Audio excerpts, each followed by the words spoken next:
Hello everyone, this is Douglas E. Welch with another Container Gardener update here for A Gardener's Notebook. It's been a little over 2 weeks since our last update, and basically it's because I've been holding out for these guys. These are the chives over here and the parsley that we planted a little over 2 weeks ago. The chives came up pretty quickly, but the parsley was lagging behind. I almost thought perhaps we had a bad pack of seeds and it wasn't going to come up at all, but now it's coming along gangbusters, so that's great to see. This here is a little watering container I installed when we first set up this pot.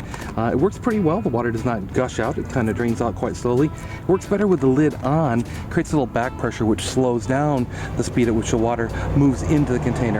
And of course that helps us a long way. We want the water to go in here slowly, not quickly. I look forward to great things with this patch, with the chives and the parsley. And hopefully we'll be harvesting something out of here within a couple of weeks. Now I've showed you this guy before. This is a strawberry runner right here in front, this guy right here. And when I showed it to you before, he was kind of dangling above the surface looking for purchase. Well now, if you gently tug on him, he's in there. So now we have a whole new strawberry plant that formed off of this runner. And I have to look it up. I don't know if these runners will break automatically or we're supposed to cut it off and separate the plant from it. But I'll certainly keep an eye on it. And we've got another one actually running off here down to the side. And we have another one in the front, which I can't quite get to show you, which is actually hitting the soil of the garden bed these pots are sitting on. I'm going to let him go into the garden bed and see if I can't naturalize these strawberries into the garden bed where other things really haven't wanted to grow, and see perhaps if we can populate this area with these strawberries. And finally, as sometimes is the case, we haven't been using our basil enough. In fact, it's actually, I don't know if you can see that right there, it's actually starting to throw off flowers. Now I've heard that throwing off flowers isn't good only because it tends to sap the flavor of the basil. So I want to come in today and start to reach back pretty far here and actually take off quite a bit of basil. What I'm going to do is I'm going to hit up some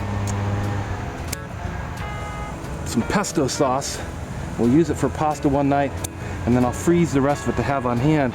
But by doing this, trimming it back to basically where there are 2 leaves like that, we can get it to bush out a little bit more and keep working on it to get it bushier and bushier and bushier, and that'll just give us a regular supply of this wonderful herb. As I said, my wife loves it. We visited the Sicilian relatives last summer. She just adored the pesto we had there, and our relatives could simply go out in their garden and pick from their basil patch in the backyard. Rosanna's always wanted to do that, so this just gives us a really nice way of getting that here in our own little house in Van Nuys. And that's all for this container garden update. You can get more information at the website douglasewelch.com. There you'll find a link to A Gardener's Notebook.